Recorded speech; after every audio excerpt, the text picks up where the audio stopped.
Hello,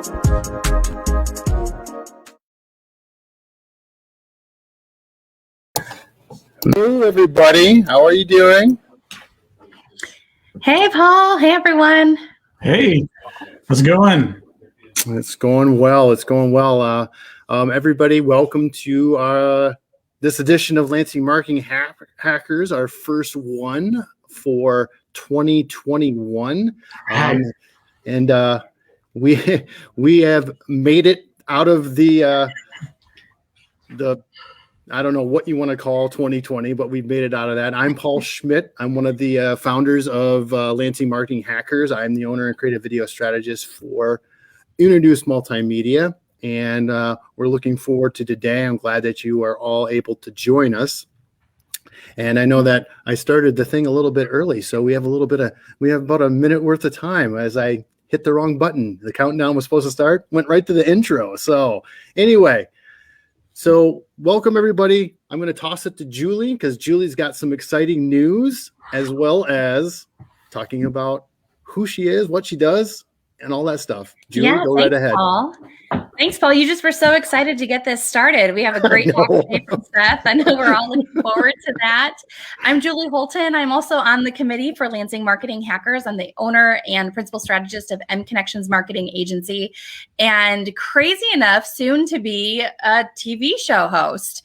We, alongside several people that you see right now on your screen. So really, really excited. We just made the big announcement yesterday that Expert Connections, the Facebook Live series that we've been doing. You've seen Paul, you've seen others on this series throughout the entirety of the pandemic. Actually launched a year ago on March 15th. Well, this year on March 15th is our very first TV show. We're taking Expert Connections off of Facebook and putting it on TV here in the Lansing area. So you can check that out on the ABC station, WLAJ, every Monday morning at 9 a.m., immediately following Good Morning America.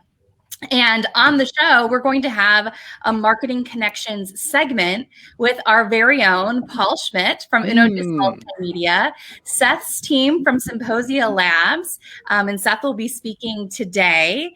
And of course, all of this is being done with WLNS and WLAJ, which is a part of, Chad's team. So we're really, really excited to bring Lansing Marketing Hackers to your TV screens. So really big news for us. Very exciting.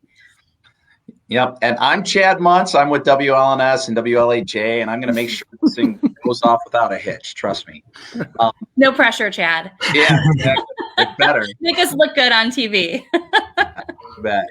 Well, yeah, I'm Chad Muntz. I'm the digital sales manager at the TV station, and we get into doing all kinds of online advertising.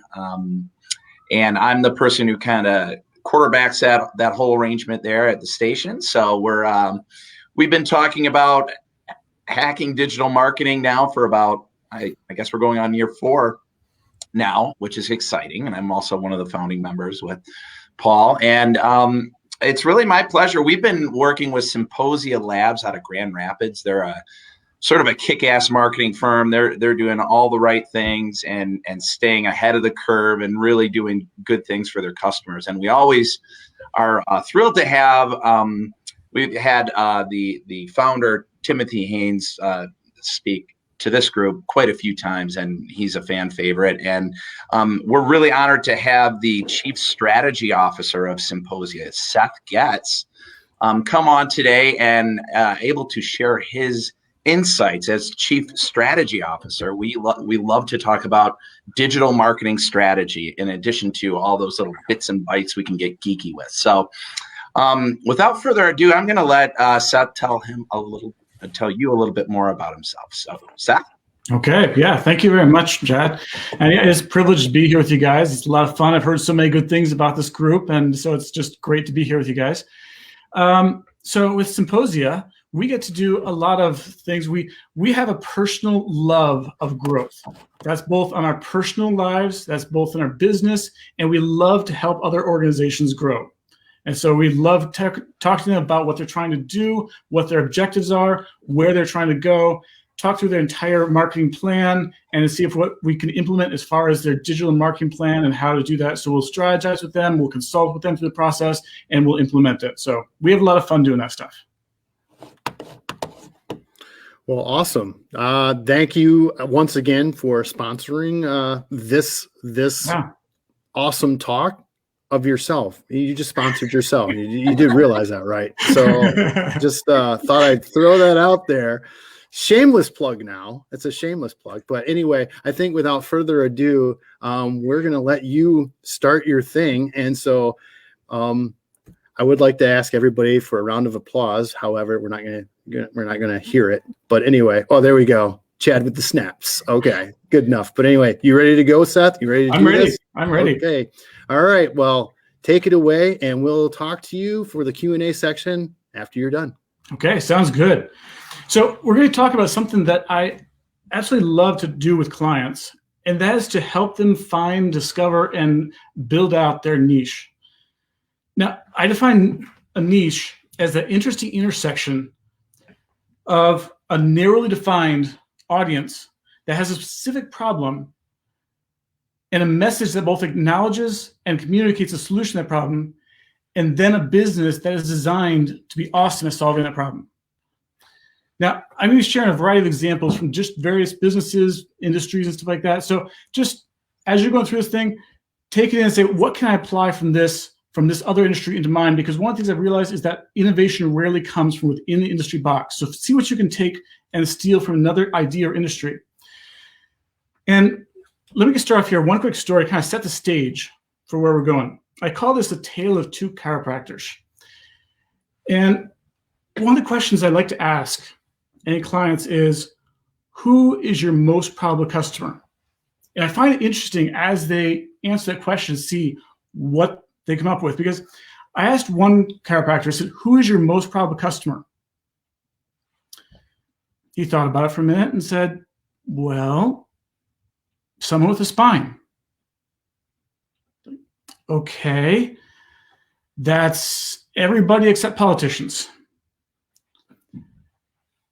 And what was interesting is that that's where he came at it. He's like, anyone can benefit from what I'm doing.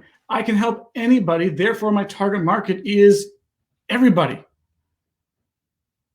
And yet the way this played out in his business was interesting because his entire marketing strategy was this extremely general message. He would scatter out to the wind images, advertisements of himself standing there smiling in his white lab coat. He wore a white lab coat because he heard it made him look more professional. And talking about, hey, if you've got any pain or if you need to know about chiropractic, come and see with me. He also always had that logo in every image of the spine. I don't know why chiropractors always put that image of the spine in there. I'm not sure what they think it gets them, but they always seem to put that in there. But his advertising was just put out there everywhere that he could, just this general message of, hey, I'm here and I work on spines.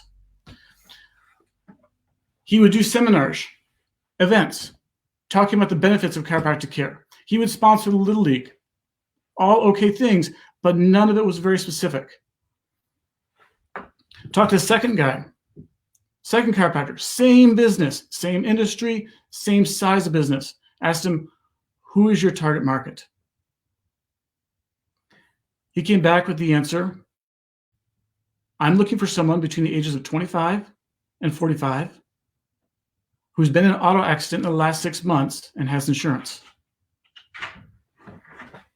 And you can see the difference that would make, the specificity, there we go, get that word out, specificity that he had in that changed the way he did business because his messaging was so geared into that particular group, that particular, in their particular needs. And his messaging, I'll just paraphrase it down here, was basically the question, have you been in an auto accident? If you have been in an auto accident, you're probably suffering from these symptoms. These symptoms have these underlying conditions. If these underlying conditions are not dealt with, you're going to have these long-term problems. Again, I'm paraphrasing, shortened down, but basically went on to say, hey, we're experts at dealing with this particular condition, and we're experts at getting your insurance company to cover it. Now, that message, he put it out there. He put it out there to any group that he could see that sent to meet that demographic group, whether it be on Facebook, or actually one of the things that he did really good was he found out that all those accidents are actually in the public record. So he would have someone go down to the courthouse, find their addresses, and go good old direct mail, same messaging out to them to get them. What was interesting is that as they grew their business, the first one, he grew an okay business. He grew an okay practice.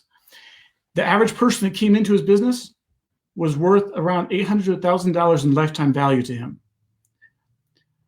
Because of the narrowly defined marketplace, the second one, as he brought someone in, he found that it was lifetime value was $6,000 to $9,000 from a client. And so that's the one part, is narrowly defining it. Then there is the messaging. His messaging was narrowly defining. But then you go on from there and say, okay, how do we design a business around this? Because it's not enough to just to have a target market and a good message for it.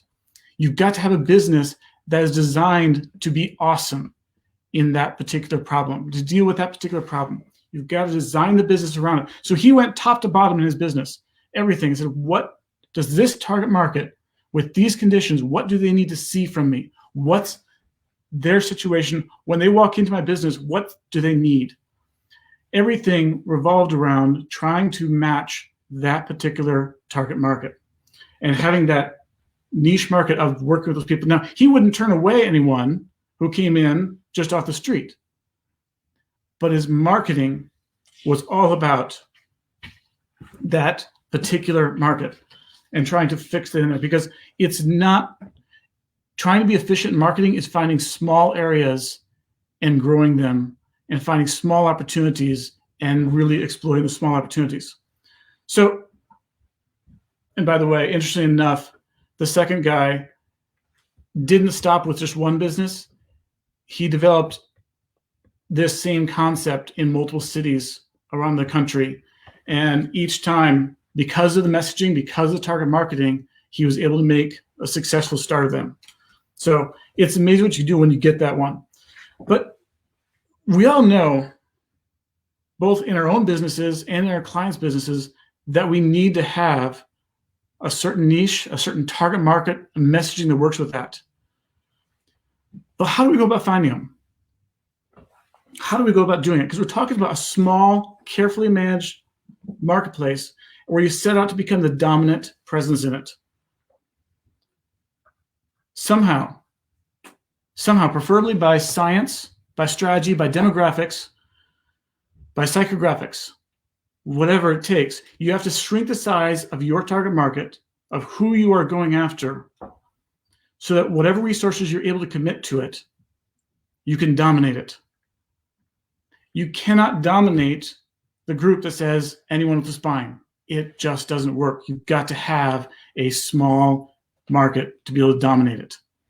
So go after small, carefully selected target markets and do that. Now, we know this is the best way to do it. Here's the funny thing, though. We often don't do it. We don't do it in our own businesses, and we don't focus on this enough with our clients' businesses. Why? Because we don't actually take the time to sit down, to dig through the data, to decide exactly who is our target market. And because we have this passion for, we can help anyone who comes our way, we want to. We want to help anyone that comes our way. So we have a rough idea of who we're looking for, but we don't actually lay it out for them and lay it out clearly. And we don't have the data. We often go by some gut feel. So let me go give you a couple ways of choosing a target market in the most efficient, scientific way. So the first way is to look back at your own history. And I find this interesting because we have this amazing amount of data in our own companies, in our own situation, that we do not utilize to its full capacity, because we feel like we have a good gut sense of what's going on. and yet we don't leverage our own data. And so the way I've laid this out, and this has worked really well with quite a few clients, is to put together a table or a grid. Now I want you to just kind of picture this real quick. Taking a grid where you've got down the left-hand side, you've got a list of your major product, service categories. What is it that you offer? What is it that you do? What problems do you solve? List them out down the left-hand side. Usually most businesses have got 3 to 6, somewhere in that range, where you break it down to those categories. That's down the left-hand side of the table. Across the top, list out the best way you know how to break them down, your various market segments. That can be based on your company. That can be based on the industry they're in, the type of business they are, the size of business they are, whatever it is, to break down who are those potential market segments that seem to resonate. So that's, you've got down the left-hand side, you've got your products. Across the top, you've got your different market segments. Now, for each time where those two intersect, what you want to do is you want to go back into history, take the last year, 2 years, doesn't matter. Go back and look at it and put in there, okay, for this product, for this market, how much revenue have I generated for my business in this time? How many clients do I have from this market segment during this period? What is my best estimates on the profit margin or the profitability of this particular product, service, and this particular market segment? What do I know about them in terms of how long they stick with me, how much hassle they are to work with, how well they pay, anything along those lines? What's the data points that makes a difference? And it's fascinating going through this with people, because as you do, they discover, they have what I call aha moments. And again, this is interesting because they're looking at their data. They're putting this stuff in there, and yet they have aha moments. They look at it and say, oh man, I didn't realize that. So I did this with one guy, and it was actually his business, this a few years ago, but his business was, he had an audio mastering, an audio recording studio. And so he would record commercials for people. He would do podcasts, different things like that. And as we laid this out, he had this one product that he didn't talk about that much, but it was a on-hold messaging system. So when you were put on called a company, and they put you on hold, he would have recorded the commercial that goes on there that would promote the business and communicate the messages that they want out there. And as we looked at it, as we broke it down into his different market segments and his different products, this one stood out as being by far and away the most profitable.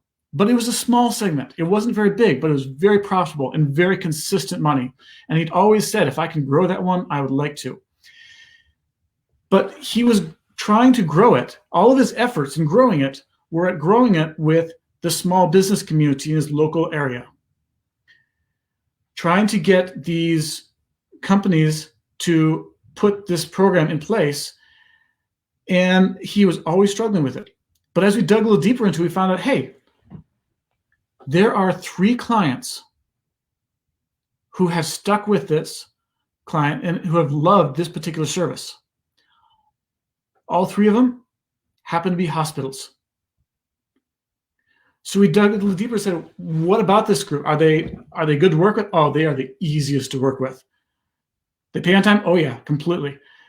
How did they find out about you? Well, I talked to one who talked to the other, who talked to the other, and they've been with me ever since.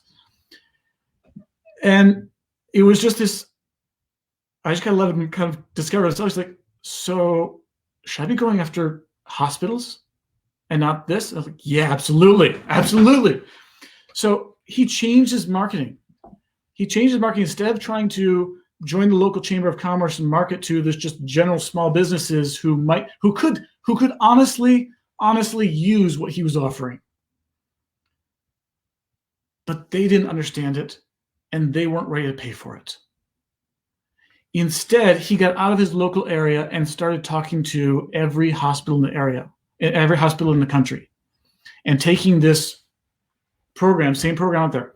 What it did is over the next 2.5 to 3 years, that particular product market that was so profitable grew to just over half of his business. And it allowed his company to go from mediocre profitability to dramatically, because he took a small area that he realized in his own data, this matches up. This works for me. I do awesome at this. I am a superstar in this region with this particular target market. And he pushed into that area and designed his entire business and his marketing message around that. So you take this product market grid, lay it out, take it as a grid and lay it out for your business. This takes a little while to do, but the aha moments are fascinating when you look at your own data and find out, who do I work the best with? Who absolutely is my most profitable area? Now, there is a little bit of a quick and dirty method of doing this. It's not quite as scientific, but you'll get the point really quickly, and that is using the old 80-20 rule.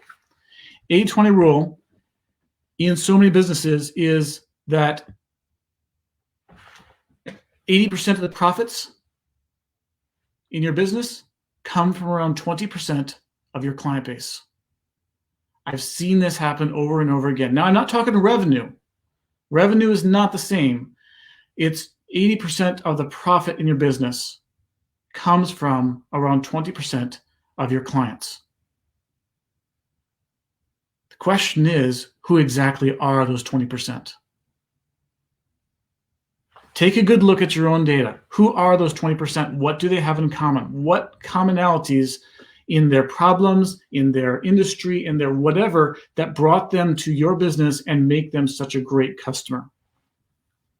By the way, there is also an inverse of that 80-20 rule that I find fascinating.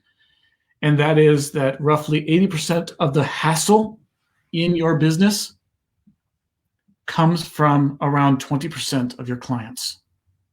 They are the life suckers because they suck the life right out of you. They suck energy out of your business and keep you from doing anything else. What's fascinating is almost all the time, those two 20%, that the 20% that is most profitable and the 20% that is the most hassle are not overlapping. They're two opposite ends of the spectrum, which, by the way, is just a small thing. If you fire some of those bottom 20%, it tends to fill in up at the top. It's a gutsy move, but it works out. So give it a try sometime. So that's the product market grid, which is a very good way of looking at actual data of your own past history and saying, what can I do? Who is my best target market? Where is my best niche for my business? Okay, so second place to do is what I call opportunity gap exploitation. Okay, it's where you look at what your competitors are doing. Look at what they're doing poorly.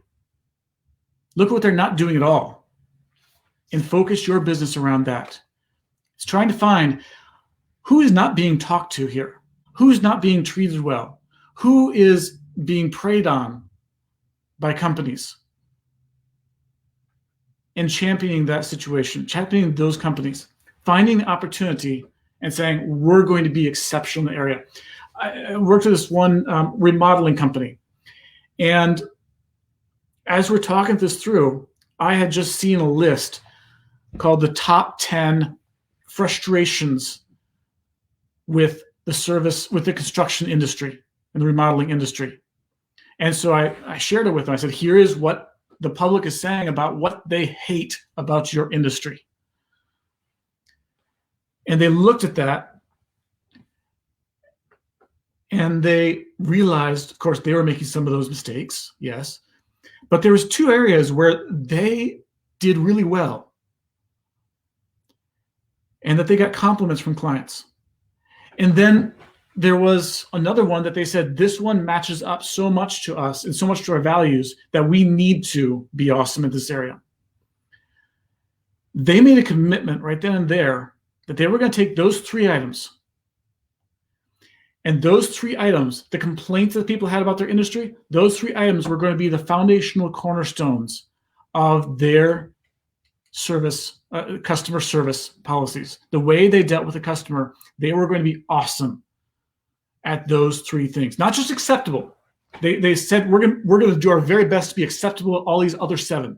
We're going to try to be better than average, of course. But these 3, we're going to be so epically awesome that people are going to talk about it. And that's exactly what happened, is that they would get, one of those things was when they come into my house, they always leave it a mess. They had a testimonial from one person who said, I think that you guys spend more time with a vacuum cleaner than you do with your tools because it's always clean. Those messages matched up. So they would go out, and that was their messaging, is we handle these things, and this is what we value, and this is how we handle things. And when that matched up to a target market, to a person, that would become a client for them. So it's finding out what you can do. What's the opportunity gap in there? Again, who's not being talked to? Who's not being serviced well? What is it that your competition is not doing or doing poorly? In today's market, just being good enough isn't really good enough. You've got to do something that is exceptional, something that is unusual. Just being good enough is not going to get the word out about you. There's a disease out there called just being like everybody else. And this greatly affects all of us because we all try to just live up to a standard that we think we're supposed to meet up to. We'd look to our competition and say we've got to be like them. We've got to use that model. We've got to do what the industry has been doing. We've got to do the best practice. Pretty soon, everyone looks pretty much about the same. And there's no distinction there. I think sometimes we're given this disease at a young age in kindergarten where we're told to just kind of conform, to line up, to go along with it, to fit in, to color in the lines. It's safer. You avoid criticism. But it's worth noting you're never ever going to do much with it. There's no significant innovation that comes from doing it that way. You can't be successful by avoiding failure. You sometimes have to fail your way to success. You have to go outside the lines of your profession, go outside the lines of what is maybe normal, and find that specific thing, that specific opportunity that matches up to a target market that you can use in your business. I don't know who said this, but I've always liked the statement. Someone said, if you can't find a good role model to follow, then figure out what everyone else is doing and do the opposite. Find that opportunity, find that gap in your industry, in your services. So you can do it by looking at your own data. You can look at it by finding what's the marketplace say. What opportunities are there in the marketplace that are not being used? Let me go back to the third way. The third way is a little less scientific, and yet it's still very valuable. And that's what I call values-based. Find a niche that matches up with your values as a person, with your values as an organization. Who do you want to do business with? Or actually, there's a better way to say this. Who don't you want to do business with? Life is way too short to work with people that you don't want to do business with. Remember I told you about that 20% that cause 80% of the hassles in your business, the life suckers? They're the people quite often that do not match up to your values and the values of your business. And so somehow setting up your business where those particular people either show themselves for who they are or self-select out is really very valuable. Having that in there. I think back on Ben & Jerry's ice cream. So I grew up in the state of Vermont, which is where Ben & Jerry's comes from. And it's interesting, their story. Ben & Jerry's has always had this image of being the anti-big conglomerate. They don't do things the way everyone else does. They don't do the way big businesses do. And one of the fascinating things about them is that even as they have grown into a large company, they're one of the few who have maintained that same value system that they had when they were really small. But you go back and look at the history of them and their story, and as they were getting going, they would go around talking to that small independent grocery store that we used to see back in the 70s and 80s when they were getting going. They would go around talking to them, and sure, they'd bring along some ice cream, but what their conversation was about is their values. And they would talk about what they valued and how they valued local and how they valued the small and the scrappy and everything. And it was fascinating because their customers, the stores, loved it. Many of them, not all of them, but many of them loved it and were so bought in by these values that even as Ben & Jerry's struggled with production and had inconsistent deliveries and even inconsistent qualities, these customers gave them an amazing amount of grace because of their values. So finding that values, finding out who you want to work with. I think I remember a conversation I had with Paul Schmidt here, who's on the meeting here, and he was talking about what he does.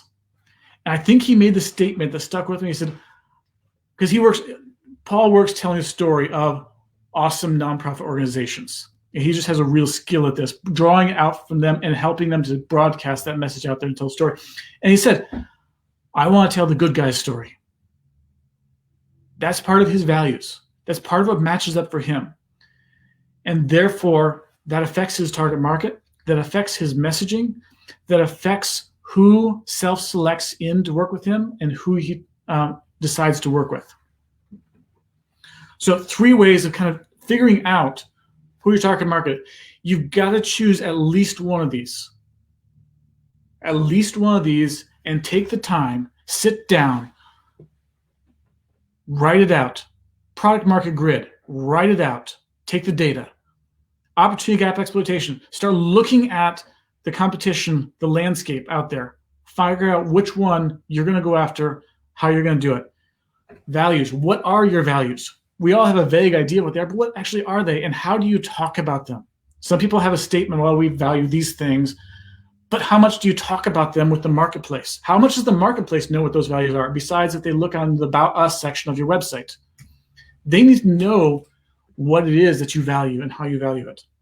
So those 3. But then once you get that target market, the next thing is messaging.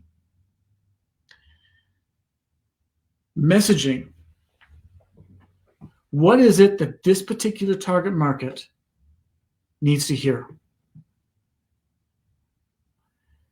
You've heard the phrase that if you try to appeal to everybody, you appeal to no one. When you try to take a small group, what you're doing is you're looking at it and saying, what specific needs does this particular target market have? How can I work with that particular target market? How can I meet the needs of that particular one? If you can't tell me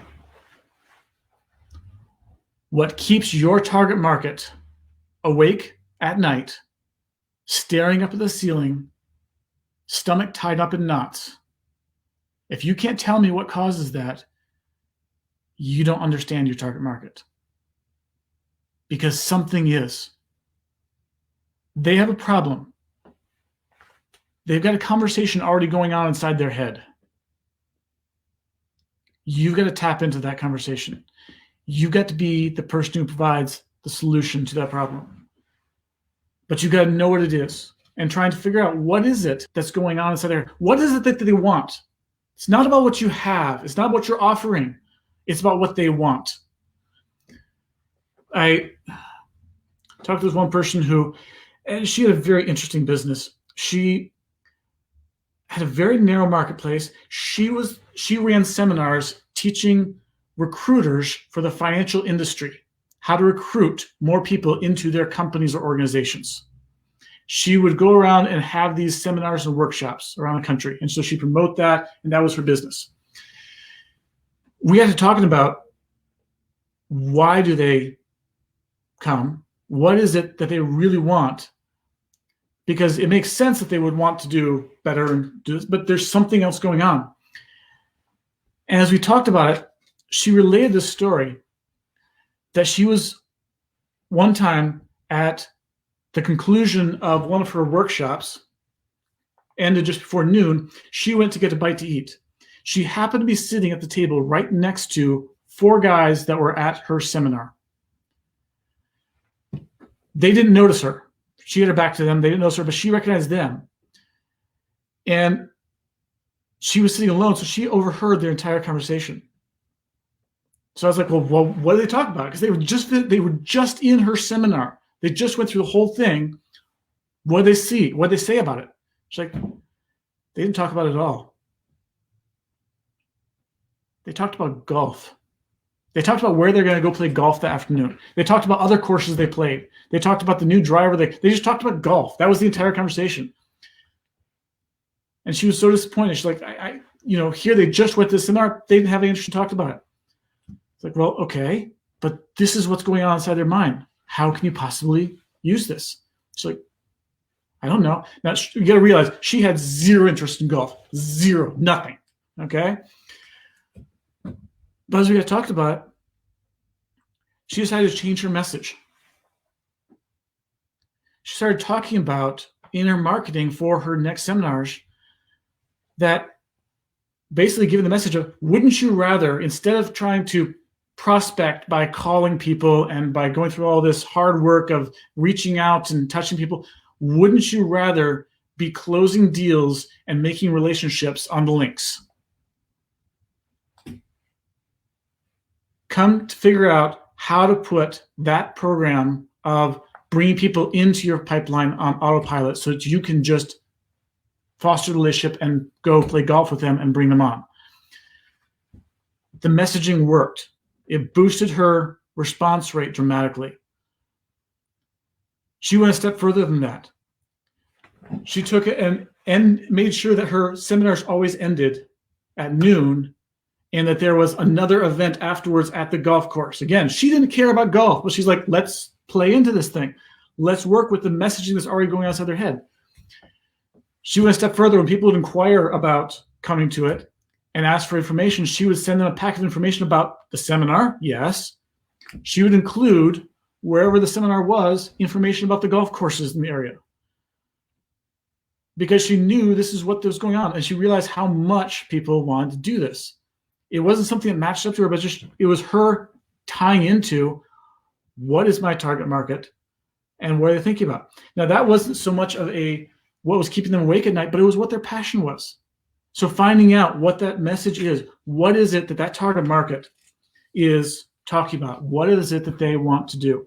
So when you do this, when you go through this, finding it, messaging, then you've got to design your business around it, because it's not enough. It's not enough just to have a carefully selected target market and then have a messaging that's compelling for that target market.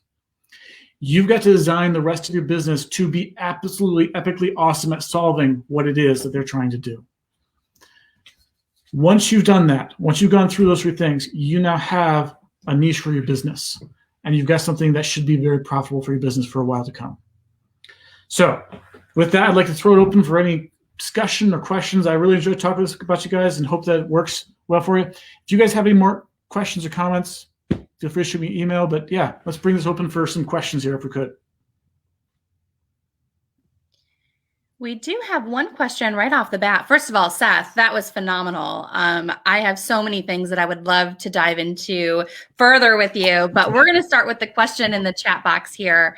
Kiana has asked, how do you narrow down your target market without sounding biased against others who could potentially shop with you? First of all, let me go back to the chiropractor example. Remember his narrow target market? When people showed up at his office, he didn't turn them away. In fact, it was a secondary thing that he realized that once he had a while with somebody, he was very high probability of getting their friends and family coming in because of the great experience. So he would accept that, but his entire effort, every single effort that he had was going after this particular target market. And so it's trying to allow them to see, is this really a good fit for me? And most of the time they can actually self-select out. Yeah, which makes sense, right? Because you're not saying that you're going to turn people away or using language, in your marketing that is going to just so narrowly focus it. But really, you need to have those goals set so you know what type of client you're looking to attract. Yeah, really interesting. Chad, Paul, any questions? Well, I just want to talk a little bit more about that, because that's one of the biggest mistakes advertisers can make is to say, well, anyone with a spine, right? That's my potential audience. But Seth's point is like, focus on the most profitable type of customer. The other people will see it. You're not excluding them, but you're focusing your marketing, your dollars, your messaging, all of that effort to that ideal customer that has the potential to spend the most and be the most profitable. And it's something that we go through every day at the TV station, just kind of talk them through why that makes sense. And so, nail on the head, Seth. Very well said. Agree, Seth. I especially like the part about that guy. What's his name? Paul Schmidt. He said something very profound. It was a profound statement. It really was. Well, I know that, and this goes along with what Kiana brought up as well. It's just one of those things where figuring out where you are as a human and knowing what you want to do and where you want to play a role is really huge. And with that, by putting yourself forward in that regard of knowing where your target is, it's not like you put a door and shut off the rest of the world. There may be some other folks that want the style that you have provided other folks. I don't know how many folks that have been in the small business world that have come up to me and be like, I know you typically work with nonprofit organizations, but would you do something for my business? And that's when I changed some of my verbiage that says I work with socially responsible small businesses as well. Mm-hmm. And so, but I also knew that I knew what the percentages were in that regard.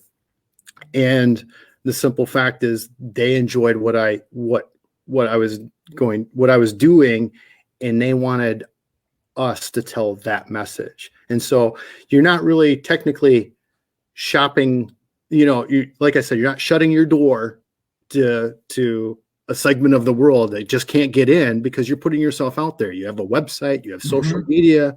You're not unpromoting yourself. You're just saying, well, this is what I do. This is how it can fit for you if this is where you want to go. But without compromising who you are, who your values are, which I thought was a really key point with what you brought up, because that's what sings to me, obviously, is, I'm a value and cause-based company. And so I thought that was really important to mention that. But yeah, if you know that there's organizations, because there's some nonprofit organizations that don't fit our world as well. So you have to play that, but like I said, it's not you sounding biased. It's you sounding like who you are and where you're trying to be. Yeah. And people want to be there too. Yeah. And one thing I talked in each of the things I talked about the one target market. And honestly, quite often it comes up with, you do have maybe a primary and a couple of flanker markets. I didn't go into that because it's a little more complex, but you guys get the idea that you're always going to have a few of them on there. But designing for those, designing the messaging, designing your business around that really makes a difference. If you can have one, that really makes it powerful. But most of us have primary and a couple of flankers. Seth, you know, another thing that you talked about that really resonates with me, and I'd love to hear from Paul and Chad as well, and maybe those in the audience if this resonates with you, and then Seth, if you want to elaborate on this. When you talked about that 80-20 and the 20% of people that cause you the most headaches, and you know, you even brought up this idea of when you need to know when it's not a good fit. And I think as business owners, oftentimes that's something that we struggle with maybe early on, that we feel like we need to be everything for everyone. And that if someone comes to us, or, you know, if we need to make a client relationship work, when the reality is, I know I'll speak for myself. There have been times when I've said, you know, to Paul, I didn't go into business to deal with this. You know, like this is not why I am doing this. And it could be for a number of reasons. It can be someone who just has unrealistic expectations, or it could be that it's just not a good fit. And so I really appreciated hearing you talk about that, because as we're finding our niche, it's so important to know who we are and who we want to do business with, because we do get to choose, and we don't, you know, and trying to make ourselves be the right fit for someone as much as we want everyone to like us, that's not really the best approach to doing business. Yep. Yeah. So and you go at it from, your values, as Paul talked about, coming out from that, but also from just how much effort and how much profitability there is. Some people you're like, I like you as a person. I like what, but it's just there's not a good fit here. This is not a good fit between us. We've got to acknowledge that and make it. And trying to find one of the skills of being in business for a while is being better and quicker at spotting those mismatches before you invest too much into it. You become much more efficient by recognizing those mismatches and yellow flags showing up even in the first meeting you have with the client. You know, and that's also part of the growth process for business owners, because if you don't know and you get caught, you've learned. And learning from there allows you to spot those yellow flags even sooner before they become red flags. But at the same time, you know, when you're starting out or when you're getting into a situation where you may not know, you know, it's about the learning process, and we've all been there. But it's also, as Seth has said throughout this whole entire presentation, it is about narrowing and finding and targeting your niche. And sometimes that takes a little bit of time to really do that. And I think that you have to have some grace with yourself. I mean, it's good to go in, but there's going to be some nuances that are going to catch you off guard. And that's where your growth comes in. And I thought those were really good aspects that you brought up, Seth. When you have a client like that, it's an expensive seminar. It is. I really liked what you said about the opportunity gap exploitation. I'm going to use that. I'm totally. It's so true. Like there are certain circumstances. I'm thinking like of a body shop customer of ours that kind of flipped the model. I mean, you think you bring your car into a mechanic, they kind of talk down to you. You expect it to be a little dirty in there and that kind of thing. And what this client did is just say, no, we're going to be friendly, clean. It's going to have, free sodas. It's going to have a nice waiting room with a big screen TV, and it's going to be spotless, and people are going to smile at you and treat you right and speak honestly to you and say, if we can fix it in 30 minutes or less, we're going to do it for free. And just like over the top customer service at a body shop. And he identified, there's a perception and there's this opportunity where I can kind of take market share by doing this. So I just thought of that example when you were talking about that. I'm like, man, that is right on target. So Seth, do you have any other stories that would fit some of these aspects that you brought up, or that stick out that you didn't get a chance to fit in during your talk? Oh, well, let me just play off of what Chad just said there. And that is the interesting thing with me. We've got two cars in our family, a Toyota and a Volkswagen. Interestingly enough, I take him to 2 different shops. Okay.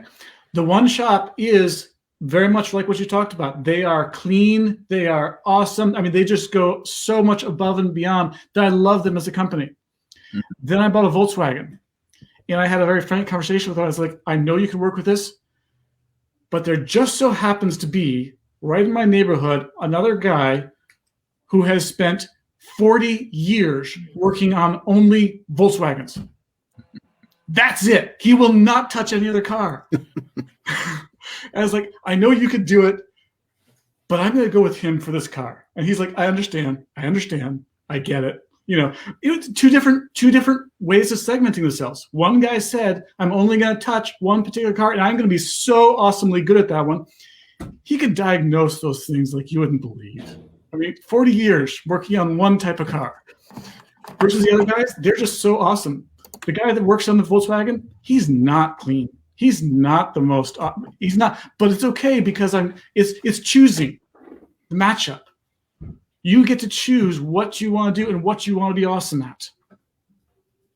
Such a great point. And okay, maybe to continue the pun, we have to know when to stay in our lane as well, because I think sometimes, and I'm sure for some who are watching, you can relate to this. We try to do too much, and we might have expertise in a variety of areas, but as we spread ourselves too thin, trying to do a little bit of everything, or along the same lines, kind of turning that around as we try to work with maybe people that are not quite in that niche where we're really specialized and we know exactly what we're doing. And, when everything just hums along, like that is our sweet spot. And when we start to pull ourselves out of that or stretch that zone, that's when things start to get dicey and we start to get uncomfortable, or it's easier to get those clients in with yellow flags right away. Tempting too, very tempting. It is, especially when we're talking about the financial side of our business. But Seth, as you pointed out, bringing in the wrong clients can be a very expensive headache. So what would you recommend for someone who, whether they're breaking up with a client, maybe it's not the right fit, or they're being sought out by someone that is not, just those yellow flags are already there and it's not going to be the right fit. How do you recommend having those conversations? With a client that you have, that you need to, what I'm going to call fire the client, okay? Doing it very politely, but you do fire the client. Basically, you've got to have that very, very open, honest conversation and just say, look, you could say it's not you, it's me. You could translate, but it's just basically say, look, this is not a good situation. You can tell them the reasons, or just say, look, this is not working, so therefore we need to go a different direction. Let me tell you about 3 people in my industry that can probably work really well with you. There are 3 people that do a good job. I would suggest you should talk with any one of them. You can do it in the most polite, friendly, but honest way of doing it, telling them what's going on, because even though you're effectively firing them, they walk away seeing that you're a person of integrity. That's really, really good, is to just lay that out there for them. And they get it. If they're in business, they can understand, look, this isn't the best situation. I may have had the conversation before with the client where we're just saying, due to the way this is working, this is just not profitable for us. We need to change it up. Mm-hmm. And you're not willing to pay more, so I think we need to shift it around. It happens that you have some of those conversations. So that's one. And then the other, when you're trying to, in that early intake, knowing your values and quantifying what things you spotted in past clients. See, when you have that seminar, Paul, that you mentioned, that seminar that you go to, you learn the lessons and you start identifying what are the common characteristics of those people. And you start to spot those in those early meetings. You start to see, and if you know your values, you start to spot where their values do not align. And sometimes when their values don't align with ours, how many of you are tempted to go ahead and go with it anyways because, hey, it's a bunch of extra revenue, and that's the name of the game, right? And it just comes back to bite you. Mm-hmm. Yeah, those are hard lessons to learn, but you don't quickly forget those lessons. Very true. Very true. Well, I think that's the end of our time here. I really appreciate it, Seth. This was great stuff. Great conversation. Great insight. And I was taking in a lot. So, so if anybody wants to get a hold of you directly, where should they go? They can go to symposialabs.com website. They can go ahead and email me directly, Seth at Symposia Labs, really complex. And I'm on LinkedIn. Connect with me there. I love talking to people on LinkedIn, and I do enjoy just having a virtual coffee, as we do it right now these days. Seems like virtual coffee over Zoom chat with people just to talk about what they're doing. Because one of the things that I personally love to do is I love having conversations with interesting people doing interesting things. So I enjoy those types of quick conversations no matter where it goes. Well, you're interesting. You're doing interesting things. So I'm sure there's a lot of like-minded people who want to reach out to you. So, but yeah, just thanks again for your time and your insight. It was right on target. That's exactly what this group is intended for, to share these kind of best practices. And yeah, couldn't have been better. Thank you so much, Seth. Good. Thank you, Thank Seth. you so much for having me here. No problem. And don't forget, stay tuned to the social platforms, as we will be having another one in a couple months. I know that we've had conversations about who that is, but you'll find. Yeah, coming up in April, we are going to be talking about virtual events. Hopefully, maybe we'll even be talking about in-person events. We don't really know, unless you have a crystal ball. But we're going to be talking about virtual events and kind of some best practices, lessons learned over the last year. So looking forward to having that conversation coming up in April. Awesome. But until then, you can always reach us at Lansing Marketing Hackers. You can reach Seth at Symposia Labs, and we appreciate you stopping in. And also, I know you'll probably, it's no sense in telling you that there's going to be a replay because you're obviously going to be watching it now. But anyway, always catch us on YouTube and Facebook, all that stuff. Thank you again, Seth, and we will see you guys next time.